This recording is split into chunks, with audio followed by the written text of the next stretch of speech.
Greetings, my name is Ranjan Amlambang. This is my daily devotion for today. This is based upon the video series of Pastor Russell Campbell's 365 Daily Devotion series.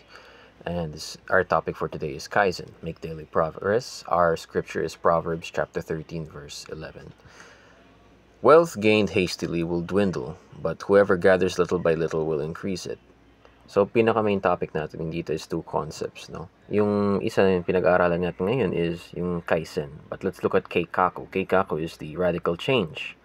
So, there's positive and negative radical change. Yun yung alam natin na pwedeng positive radical change is biglang nagrepent ka, you change your life for the better. Pwedeng ganun. Yung negative, pwedeng nag-iba yung buhay mo, nagkaroon ka ng maraming pera, pero sa maling paraan. Kaizen naman is small continuous progress or small changes in your habits which lead to a big change, no? Small changes leading to a big change. So slow and steady compared to sudden and slightly risky or dangerous. So let's look at our teachings. Kaizen means continuous progress, as I said. So naging example dito yung sea arc, pero since di nakaka-relate masyado sa sea arc, I'm gonna go with an example kagaya ng yung mga rocks po sa riverbed or sa river mismo. Kung mapapansin nyo, madalas po yung mga rocks po na ito is smoothened out through time na nagiging smooth to. Yung mga rocks po na nandun, parang nakita nyo parang oval shaped or circular in their size or shape. Na through that, through time na may dumadaan na tubig, may dumadaloy na tubig sa kanila, onti-onti silang na from rough edges, they become smooth. They become the river rocks we know na parang oval shaped. This also works in the same way with erosion, no? These continuous progress na nangyayari hindi lang overnight, hindi sudden. These are small changes, small things na like erosion, yung mga onting drop ng tubig, nagkakaroon ng butas yung bato, nagkakaroon ng cave, kumbaga. Multiple things happen just from this continuous pressure, small pressure but with a long time period. Ito yung Keika. That's Kaizen. So basically, yung pinaka-main dito is Kaizen means continuous progress na to not give up and do not remain stagnant. Always look for improvement na in any aspect of your life, in work, spiritual and financial, in your parenting, as a friend, as a girlfriend, boyfriend, asawa. Always look to improve, no? Studies, all aspects, and in all things done with our hands. So anything na ginagawa natin, lahat ng bagay na ginagawa natin, we should aim to improve as we strive for excellence. As Christians, na ito talaga yung ginagawa natin na paano natin nag-glorify yung Panginoon sa paraan na patuloy tayong nagbabago at patuloy tayong nag-i-improve, humuhusay, nagpapadalubhasa. We become better in everything that we do. Spiritually, in the way that we live in the world and anything that we do in the world. So next is small steps make a giant leap.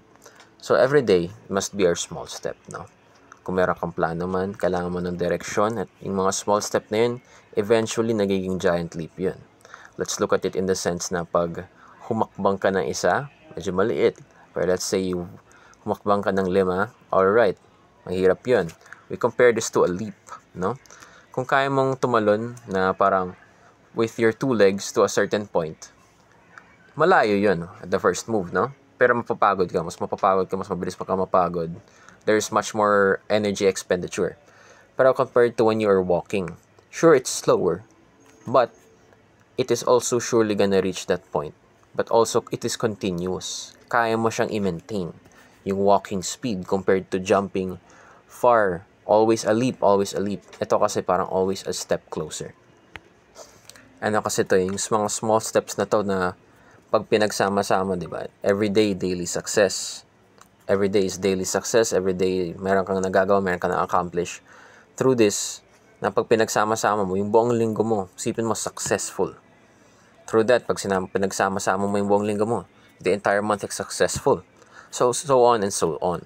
Ito mga small steps na to, this grants us a giant leap in the end. So kung ano man yung ginagawa mo, improvement in music, improvement in studies, in spiritual life, any aspect as an individual, and anything that you do, skill or habit, patuloy yun gagaling, patuloy yun mag-i-improve. Pero this will also be seen in the sense na I want to also add na para sa akin na it can also work for things that we do that are wrong and bad. gagaling ka rin dun. Small steps, these small steps that we do na hinahayaan natin mag-procrastinate, hinahayaan natin hindi makinig sa ating mga deadlines. Gumagaling rin tayo dyan na those eventually make a giant leap rin na makikita mo sinayang mo yung buong buwan mo, buong araw mo na hindi kasi di mo sinusundan yung deadline mo, nagpo-procrastinate ka. No? And lastly, our last teaching is a continuous drop of water makes a difference. No?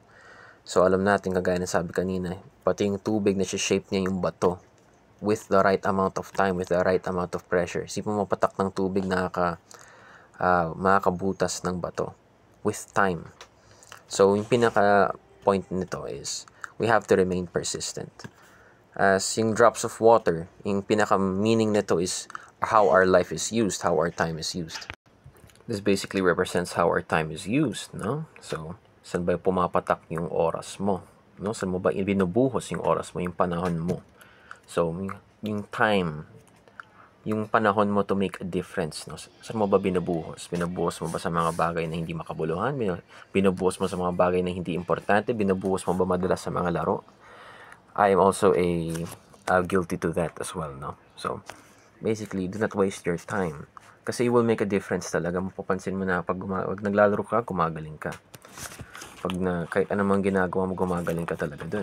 So, you must know how to divide your time or how to devote your time to a certain thing para syempre meron kang makakuhang improvement or better or mabe-better mo yung aspect ng buhay mo sa isang bagay na yun when you focus on it or when you devote a certain amount of time to it daily. So our next is applications. Build good habits and change our lives. Madalas kasing buong buhay natin, habit yan, no? That's why lifestyle, as a Christian lifestyle yan, habit yan. So, in order to change your life, no, kailangan mo talagang i-change yung mga habit mo. Kasi yung pag di mo iniiba yung habit mo, mananatili ka talaga sa comfort zone mo, ay madalas yung mga big changes, nasa labas yan ng comfort zone natin. Kailan ba ang malaking change ay nasa loob ng ating comfort zone, no? Sabihin mo, biglang yung bahay mo naging color pink.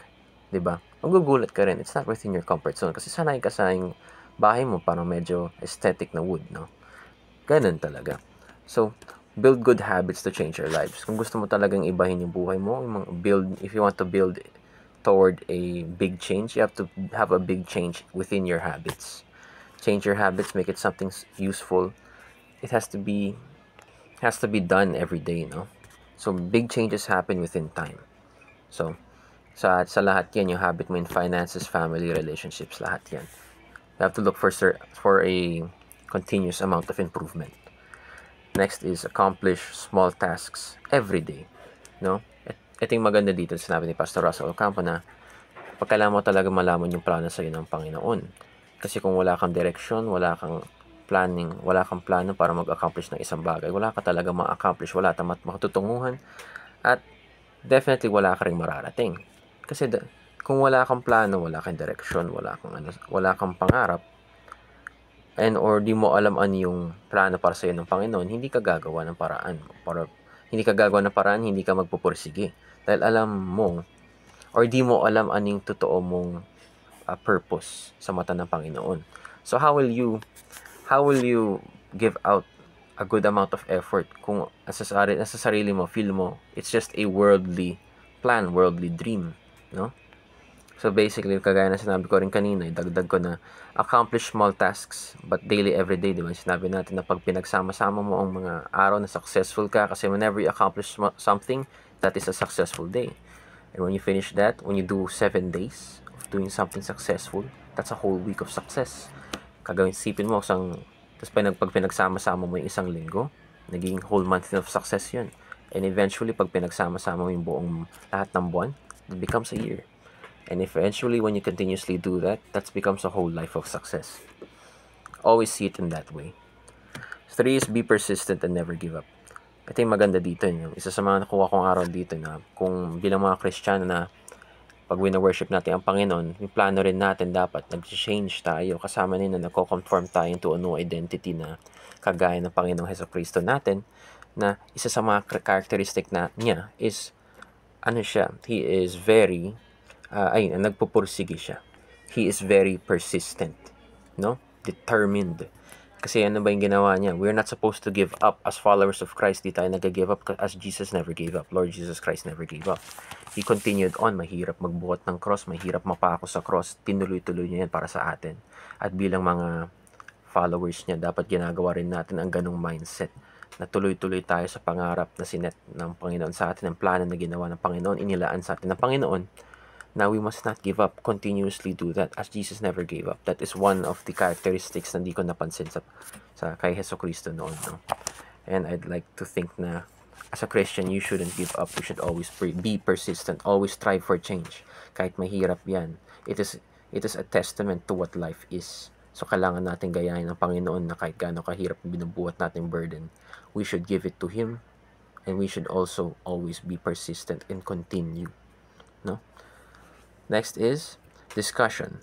Which aspect of your life do you need to apply the principle of Kaizen to? Madami naman to. Masasabi ko naman madami. It's applicable to all aspects. But currently, as my life as a student, definitely, kailangan pinaka gusto kong i-apply yan sa buhay ko bilang mag-aaral. Kaya sa larangan ng edukasyon at bilang mayor sa Pilipino.